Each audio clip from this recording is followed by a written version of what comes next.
Greetings, class. I'm Innocent MAPANDA. Thank you for tuning into your favorite channel. In today's lesson, we're going to be focusing on proof by mathematical induction under derivative.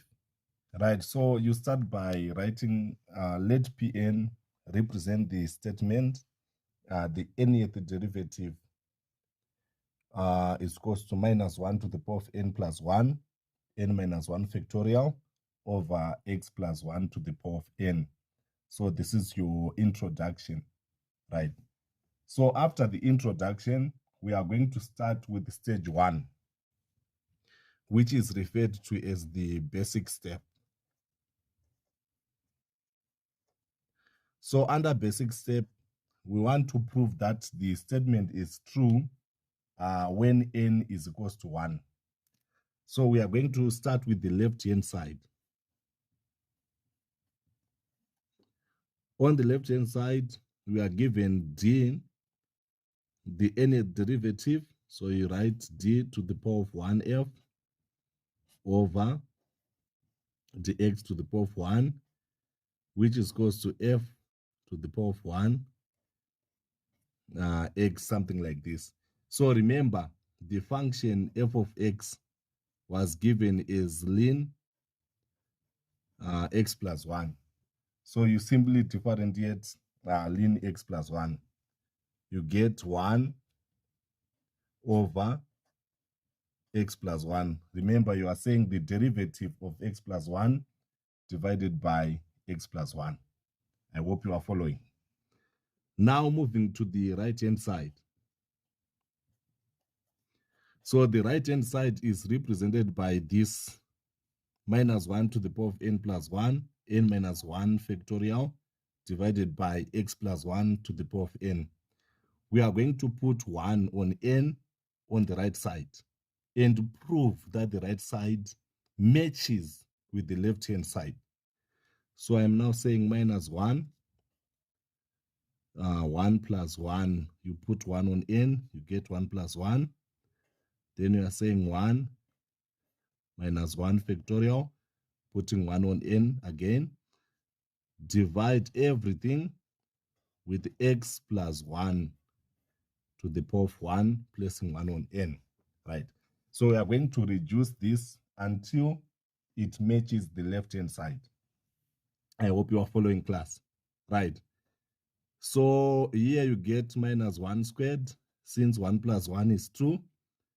Here you get 0 factorial, where 0 factorial is good as 1. And minus 1 squared is good as 1 as well. Then x plus 1 to the power of 1, you'll be left out with the x plus 1.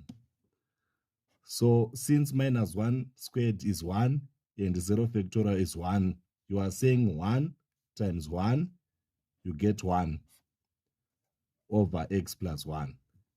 So you can notice that the right-hand side is similar to the left-hand side. So you give your conclusion. Since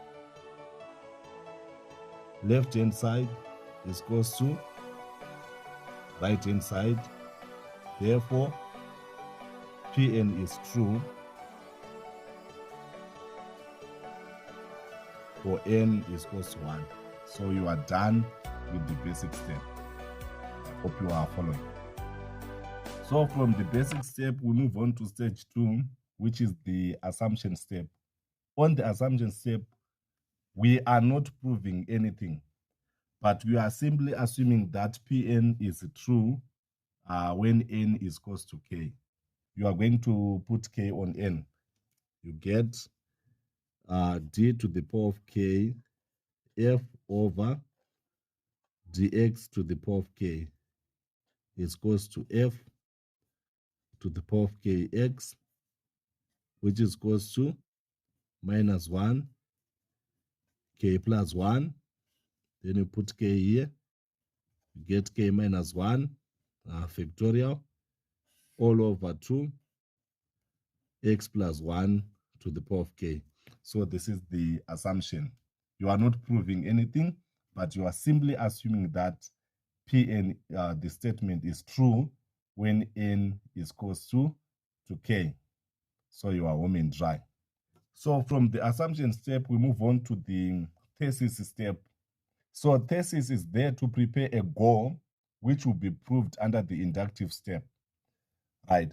So on thesis, you are not proving anything, but you are preparing a goal which is going to be proved under the inductive step. So here, I'm going to put k plus 1 on n.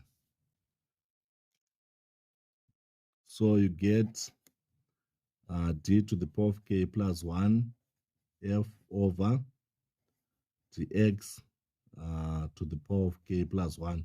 You are simply putting k plus 1 on n is equals to f k plus 1 open bracket x is equals to minus 1.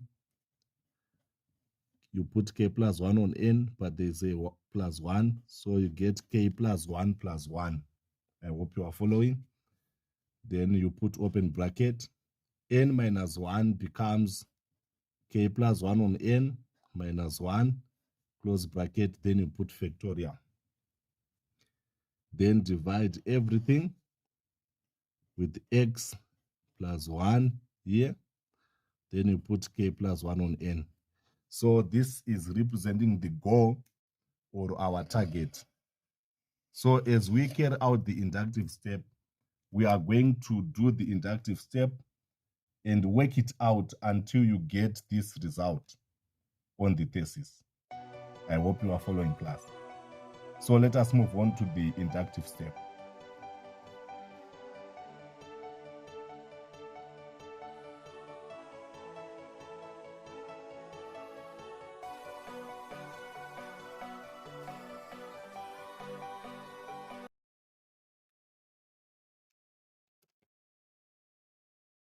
Right, so we are now on the final stage, which is the inductive step.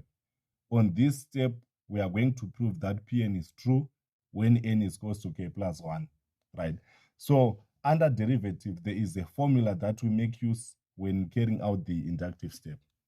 You find the derivative of the assumption result.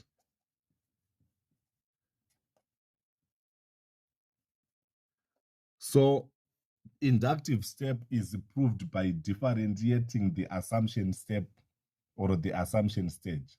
I hope you are following, class. Right, so what is our assumption? Our assumption is on stage number 2. We got minus 1 to the power of k plus 1, k minus 1 factorial over x plus 1 to the power of k. So you are going to differentiate this until you get your thesis. I hope you are following. So let me rewrite here. F here, the x to the power of this. So we are given minus 1, k plus 1 here, k minus 1 factorial over x plus 1 to the power of k, which is our assumption. So we need to deal with this until you get the thesis result. Right, so the first thing to note here, I want you to note something, class. This can be converted using x plus 1 to the power of minus k, using the inverse law of indices. 1 over x to the power of a is equals to x to the power of minus a. So you have 1 over x plus 1 to the power of k, which can be written as x plus 1 to the power of minus k. I hope you are listening, class. So let me rewrite this as derivative, right? Then you are simply taking the numerator as it is, minus 1 to the power of k plus 1, k minus 1 factorial. Then rewrite this, applying this law of indices, you get x plus 1 to the power of minus k. I hope you are listening. So we are now applying the power rule.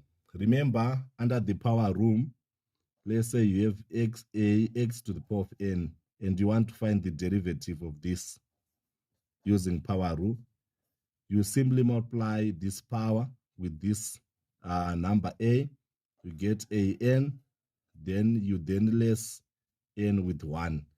So we are going to apply the same law, right?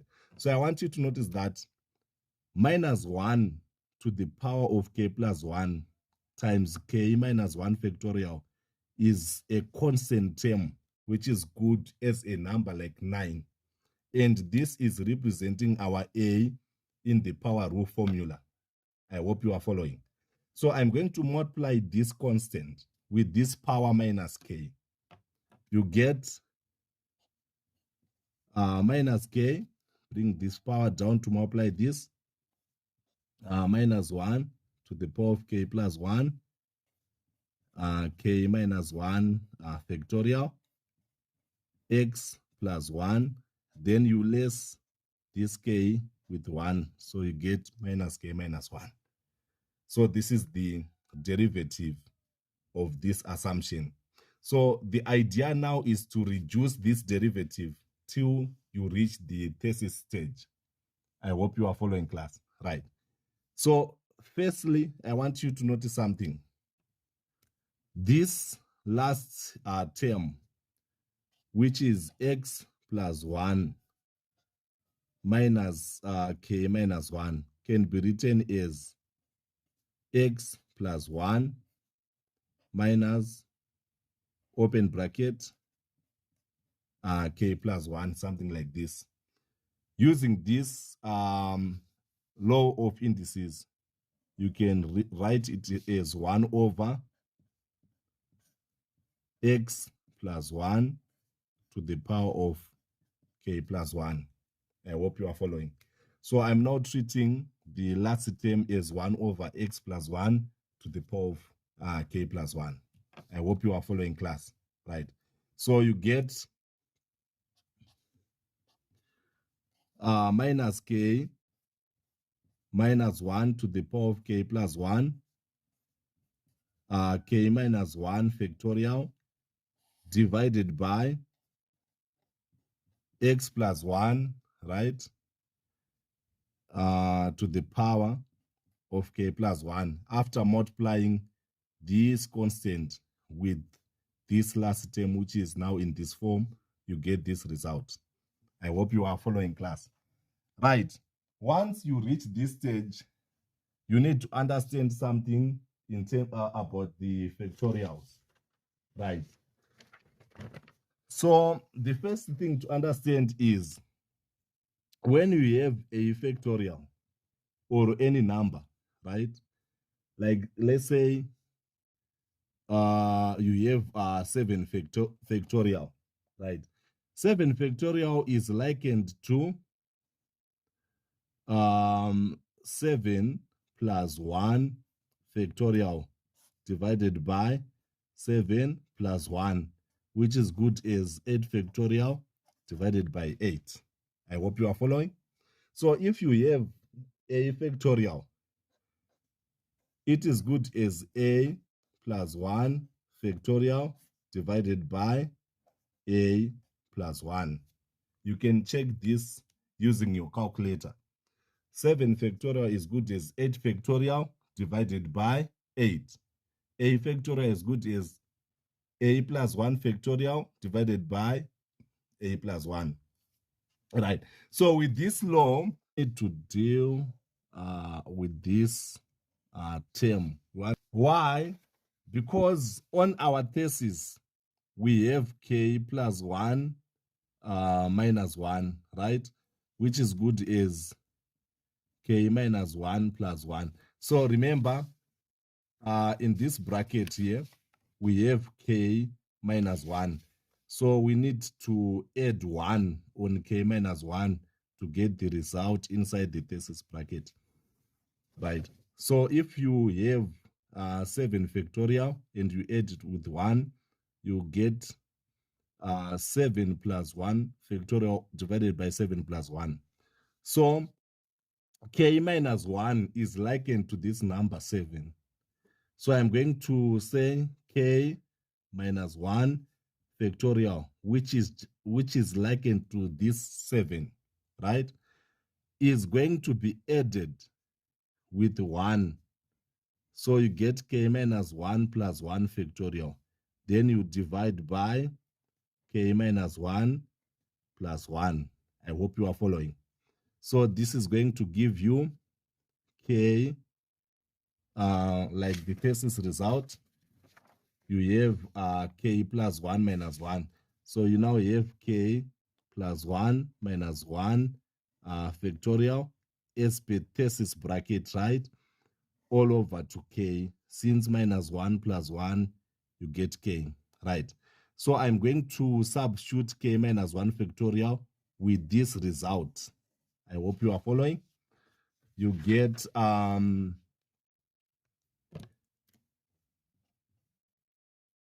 minus k minus 1 to the power of k plus 1, right?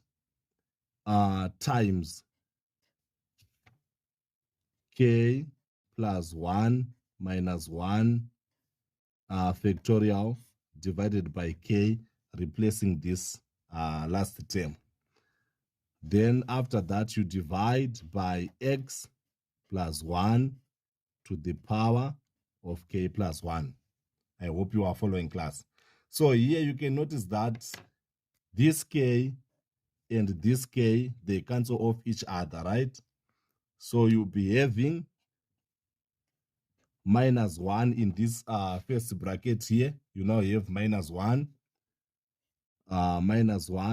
to the power of k plus 1, open bracket, k plus 1 minus 1 factorial, all over 2 x plus 1 to the power of k plus 1. I hope you are following.